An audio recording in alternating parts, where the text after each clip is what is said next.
తెలంగాణ జై తెలంగాణ జై తెలంగాణ జై తెలంగాణ వర్ధిల్లాలి కవితక్క నాయకత్వం వర్ధిల్లాలి జై జాగృతి జై జాగృతి జై జాగృతి జై జాగృతి ఓకేనా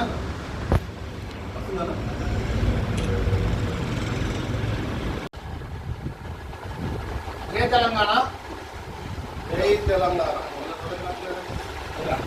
మరి రాజకీయంగా అభివృద్ధి చెందుతుంది ఆ పార్టీ అంటే కేజ్రీవాల్ లాంటి వాళ్ళ మీద కూడా ఇటువంటి కేసులు పెట్టినప్పుడు కోర్టులు చెంపపెట్టిగా ఇటువంటి తీర్పులు వస్తాయి. కాకపోతే మీకు రాజ్యాంగం మీద అవగాహన ఉంటే సిబిఐ ఈడీలను మీ చెంచాలుగా వాడుకోకుండా ఒక ప్రభుత్వంలో ఉన్నప్పుడు ప్రజల మీద గట్టి పట్టి ఉన్న ముఖ్యమంత్రులను కూడా ఇటువంటి కేసులలో ఇరికించి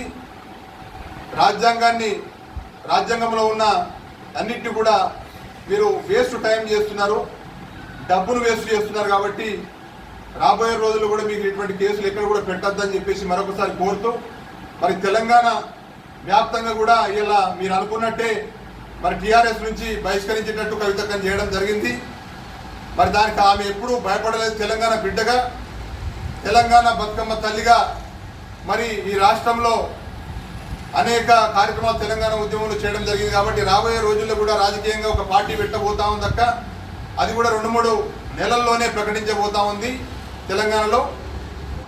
మరి ఇక్కడ చూసుకున్నట్లయితే నిజామాబాద్ వ్యాప్తంగా ధర్మపురి అరవింద్ గారు, మీరు సుదర్శన్ రెడ్డి గారు ఒకటైనరు, మీరు గెలిచిండ్రు, అరవింద్ గారు మీరు కూడా గెలిచిండ్రు.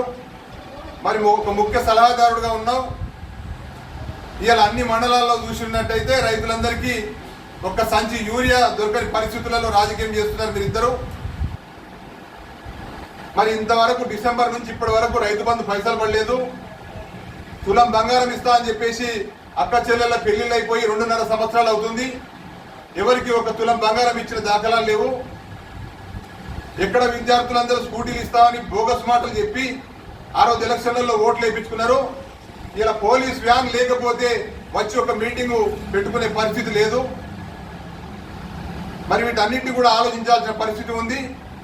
5 సంవత్సరాల నుంచి ఒక కొత్త పెన్షన్ కూడా ఇయ్యలేని పరిస్థితిలో ఉన్నారు.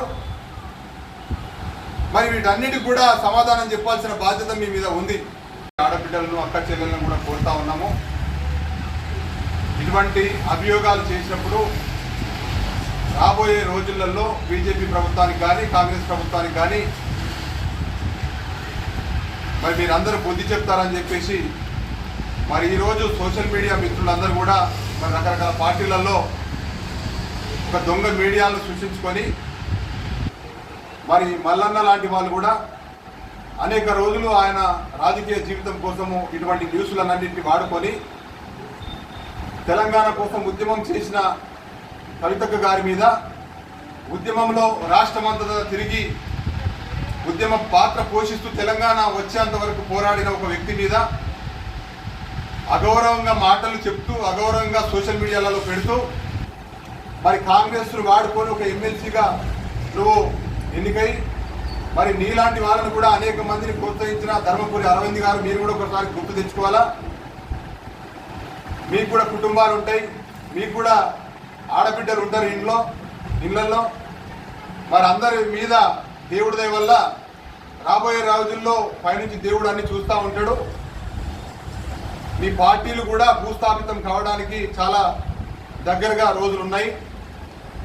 నిరాధార ఆరోపణలు చేసి ఒక ఆడపిల్ల మీద ముఖ్యమంత్రి కేసీఆర్ గారి కూతురు అని ఒక దురుద్దేశంతో ఒక ఆడపిల్ల మీద ఇటువంటి పనులు చేస్తే ఓట్ బ్యాంకును వేరే మీ పార్టీలకు లాక్కోవచ్చు అని చెప్పేసి మరి గందరగోళాన్ని రాష్ట్రంలో సృష్టించి మీకు పాలన మీద సరైన అవగాహన లేక, ప్రజల మీద అవగాహన లేక మరి ఇటువంటి ఆరోపణలు చేస్తూ ఆ రోజు బీజేపీ ఎంపీలుగా దీన్ని అడ్డం పెట్టుకుని 8 మంది ఎంపీలు కావడం జరిగింది.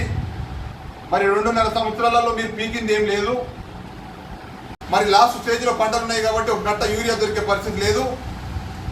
మరి మీరు యాప్లు పెడితే పేద రైతులందరూ 350 నుంచి 400 రూపాయలు పెట్టేసి మరి యూరియా బయట బ్లాక్లో కొనుక్కుంటున్నారు, యాప్లలో బుక్ చేసుకొని బయట అమ్ముకుంటున్నారు. మరి దీని మీద ఎటువంటి శ్రద్ధ చూపెట్టట్లేదు.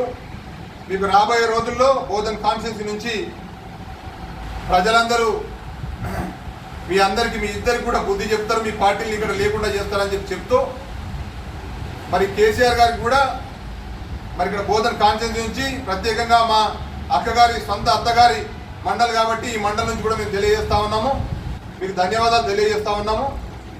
మీరొక్కరే ఆ పార్టీ నుంచి బీఆర్ఎస్ పార్టీ నుంచి మరి మీ కూతురులా కాకుండా ఒక ఉద్యమకారురాల్లాగా మీకు మీరు ఒక ఇంటర్వ్యూలో నా కూతురు తెలంగాణ ఉద్యమకారురాలు, ఇవన్నీ బీజేపీ కుట్రలతో జరిగిన కేసులు కాబట్టి కడిగిన ముత్యంలాగా వస్తుందని చెప్పేసి మీరు ఒక్కరు మాత్రం చెప్పారు, మీకు థ్యాంక్స్ చెప్తా ఉన్నాము.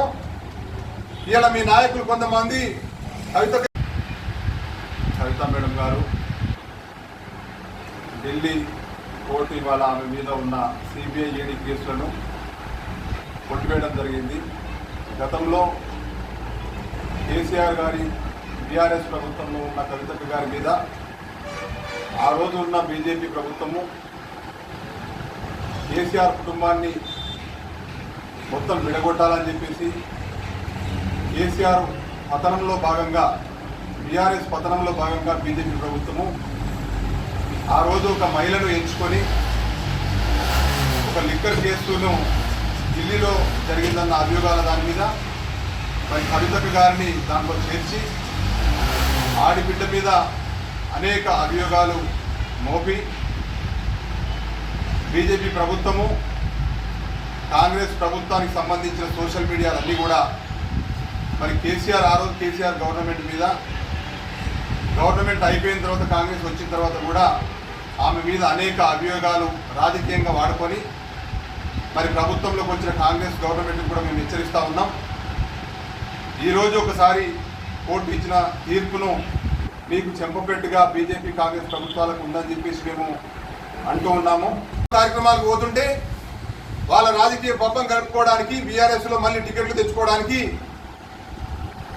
మరి అనేక రకాల అభియోగాలు కవితక్క మీద అనడం జరుగుతూ ఉంది. వాళ్ళందరికీ కూడా బిడ్డ మేము చెప్తా ఉన్నాము, బీఆర్ఎస్ పార్టీలో ఉన్నప్పుడు ఒక క్రమశిక్షణ పార్టీ లాగా ఉందని చెప్పేసి అనుకున్నాము. అది అలా ఒక చిల్లర పార్టీగా మరి మీరు మార్చే పరిస్థితుల్లో ఉన్నారు కాబట్టి అటువంటి అభియోగాలు చేస్తే ఇప్పటి నుంచి ఊరుకోకుండా గట్టిగా బుద్ధి చెప్తామని కూడా చెప్తూ ముగిస్తున్నాం. Thank you. రాజకీయ కక్షతో తెలంగాణ జాగృతి అధ్యక్షురాలు కల్వకుంట్ల కవితక్కపై పెట్టిన కేసుల్ని ఈరోజు ఢిల్లీ న్యాయస్థానం ఇంత ఈజీగా కొట్టేసిందంటే ఈ రాజకీయ కక్షతో కేసీఆర్ని కానీ కవితక్కని కానీ ఎదుర్కోలేక ఈ కేసుని బుకాయించడం జరిగింది. దానికి ఈరోజు తెలంగాణ ప్రజల ఆశీస్సులతో కవితక్క ఎటువంటి తప్పు చేయాలని చెప్పేసి ఆ రోజు మన తెలంగాణ తొలి ముఖ్యమంత్రి కేసీఆర్ గారు చెప్పినట్లు ఏ రోజుకైనా నా బిడ్డ కడిగిన ముత్యంలో బయటకు వస్తుందని చెప్పి చెప్పడం జరిగింది. దాన్ని ఉద్దేశించి ఈ రోజు కూడా మన కవితక్క గారు కానీ ఢిల్లీ మాజీ సీఎం అరవింద్ కేజ్రీవాల్ పైన కానీ మనీష్ సిసోడియా కావచ్చు అని ఆంధ్రప్రదేశ్ మాజీ మినిస్టర్ల పైన కూడా పెట్టిన కేసులను కూడా ఈరోజు 23 మంది పై పెట్టిన కేసులను కూడా ఈరోజు ఢిల్లీ న్యాయస్థానం కొట్టివేయడం జరిగింది. వీరందరూ కూడా తెలంగాణ ప్రజలు కానీ మన దేశ ప్రజలు కానీ ఆలోచించిన విషయం ఏంటంటే ఈ బీజేపీ అనే పార్టీ రాజకీయంగా ఎదుర్కోలేక ఇటువంటి కేసులని బుకాయిస్తూ విలువైన నాయకుల పైన, విలువైన సీఎంల పైన ఈడీ సిబిఐ దాడులు చేపిస్తూ ఇలా కేసులు బుకాయిస్తూ వాళ్ళని బెదిరింపులకు పాల్గొనడం జరుగుతుంది. ఇవన్నీ మానుకొని బీజేపీ ప్రభుత్వం ప్రజలకు ఇచ్చిన హామీలు నెరవేర్చాలని చెప్పేసి మేము జాగృతి తరఫున కొట్లాడుతున్నాం. అదేవిధంగా ఈరోజు కడిగిన ముత్యంలో బయటకు వచ్చిన కవితక్క గారు కూడా తెలంగాణలో ఖచ్చితంగా మరో ప్రభుత్వాన్ని ఏర్పరచడమే కాకుండా తెలంగాణకు మళ్ళీ సీఎం కాబోతుందని కూడా మేము తెలియజేస్తున్నాం. ఇప్పటికైనా మీ వక్రబుద్ధి మానుకొని ప్రజలకు ఇచ్చిన హామీ నెరవేర్చాలని చెప్పేసి కోరుతున్నాం. లేని ఏడలా జాగృతి తరఫున మిమ్మల్ని ఎప్పుడు వెంటాడుతూ వేటాడుతూ మిమ్మల్ని కొట్లాడతామని చెప్పేసి హెచ్చరిస్తున్నాం. జై తెలంగాణ. జై తెలంగాణ. వ్యవస్థాపక నాయకురాలు కవితక్క గారు ఇంతకుముందు రాజకీయ కక్షతో పెట్టినటువంటి కేసులు ఈడీ సిబిఐ కేసులు పెట్టడం జరిగింది. అవి న్యాయస్థానము ఆ కేసులు బూటకమని కొట్టివేయడం జరిగింది. మా కవితక్క గారు ఎంత రాజకీయ కక్షతో పెట్టిన కేసులైనా కానీ ఆమె కడిగిన ముత్యంలాగా బయటకు రావడం జరిగింది. ఇక ముందు ఇటువంటి బూటకపు కేసులు పెట్టడము కరెక్ట్ కాదని బీజేపీ నాయకులకు హెచ్చరించడం జరుగుతుంది.